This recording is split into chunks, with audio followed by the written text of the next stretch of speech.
Kidnap కేసుకు సంబంధించి విజయవాడ కోర్టుకు హాజరయ్యారు సత్యవర్ధన్. 2వ జూనియర్ సివిల్ జడ్జి కోర్టుకు తీసుకొచ్చారు పట్టమట పోలీసులు. మెజిస్ట్రేట్ ఎదుట సత్యవర్ధన్ 164 స్టేట్మెంట్ రికార్డ్ చేయనున్నారు పోలీసులు. టీడీపీ గన్నవరం కార్యాలయంపై దాడి కేసును ఈ నెల 10న వాపసు తీసుకున్నారు. కేసు వెనక్కి తీసుకోవాలని సత్యవర్ధన్ వైసీపీ నేత వల్లభనేని వంశీమోహన్ బెదిరించారని కేసు నమోదైంది. తాజాగా మరోసారి మెజిస్ట్రేట్ ఎదుట సత్యవర్ధన్ స్టేట్మెంట్ రికార్డ్ చేయనున్నారు అధికారులు.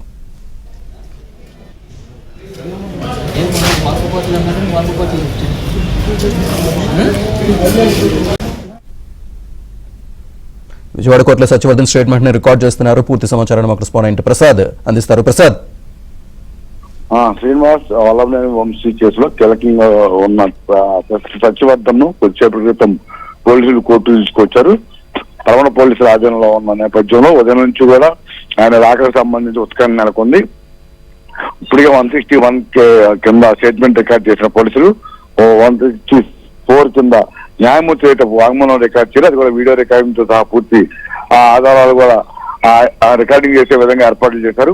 అయితే ఉదయం తీసుకొస్తారని భావించినప్పుడు కూడా కాల్ వర్క్ నేపథ్యంలో మధ్యాహ్నం వరకు కూడా వాయిదా పడుతూ వచ్చింది. 3 గంటల సమయంలో ఆ పరమట పోలీసులు అతన్ని తీసుకొచ్చారు. అయితే మీడియా కంట పడకుండా వెనకదారి నుంచి కూడా మాస్క్ వేసి మరి సత్యవర్ధన్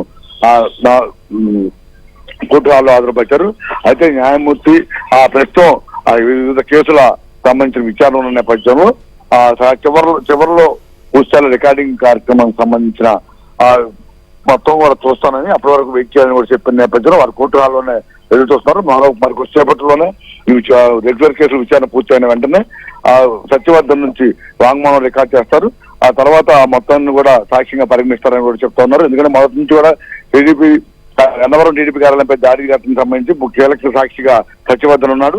అతను ఇచ్చిన ఫిర్యాదు మేరకు మొత్తం వల్లభనేని వంశీ కావచ్చు, ఆ రోజు అతను అనుచరులు కావచ్చు, అందరిపై కేసు నమోదు చేశారు. అయితే అనూహ్యంగా వంశీ అనుచరులు అతను బెదిరించి భయపెట్టి వంశీ ప్రోద్బలంతో మొత్తం ఆ కేసు తారుమారు చేసే విధంగా వ్యవహరించారంటూ ఇటీవల మొత్తం ఆధారాలు సేకరించిన నేపథ్యంలో వల్లభనేని వంశీని హైదరాబాద్ లో అరెస్ట్ చేయడం, ఆ తర్వాత జరిగిన పరిణామాల నేపథ్యంలో ఇప్పటి వరకు 11 మందిపై కేసు నమోదు చేశారు. అందులో 5గురిని ఇప్పటికే అరెస్ట్ చేయగా మరో 6గురు పరారీలో ఉన్నారు. వారి గురించి కూడా గాలిస్తున్న పరిస్థితి.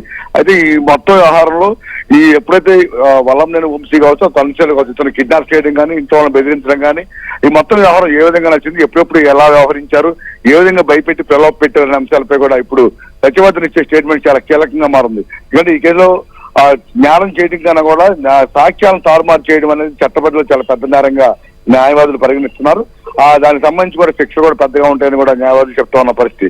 ఈ పరిణామాల నేపథ్యంలో వల్లభనేని వంశీ ఉద్దేశపూర్వక సాక్ష్యాలను బెదిరించి తారుమారు చేసినట్టు కూడా నిర్ధారణ అయితే ఆ కేసులు కూడా అదనపు సెక్షన్ నమోదు చేయడంతో పాటు SC/ST యాక్ట్ ఇప్పటికే నమోదైన పరిస్థితుల్లో తప్పకుండా వల్లభనేని వంశీపై కఠిన చర్యలు ఉంటాయని కూడా అందరూ భావిస్తున్నారు. ఇప్పుడు ఇతను ఇచ్చిన స్టేట్మెంట్ కీలకంగా మారుతుంది. మరికొద్దిసేపట్లో దాదాపు ఈ ప్రక్రియ కూడా గంట సేపు పడుతుందని కూడా న్యాయవాదులు అభిప్రాయపడుతున్నారు. ఈ గంట తర్వాత స్టేట్మెంట్ మొత్తం కూడా న్యాయమూర్తి అధికారికంగా అంటే న్యాయ పరిభాషలో, కోర్టు పరిభాషలో అధికారికంగా సాక్ష్యంగా పరిగణిస్తారు.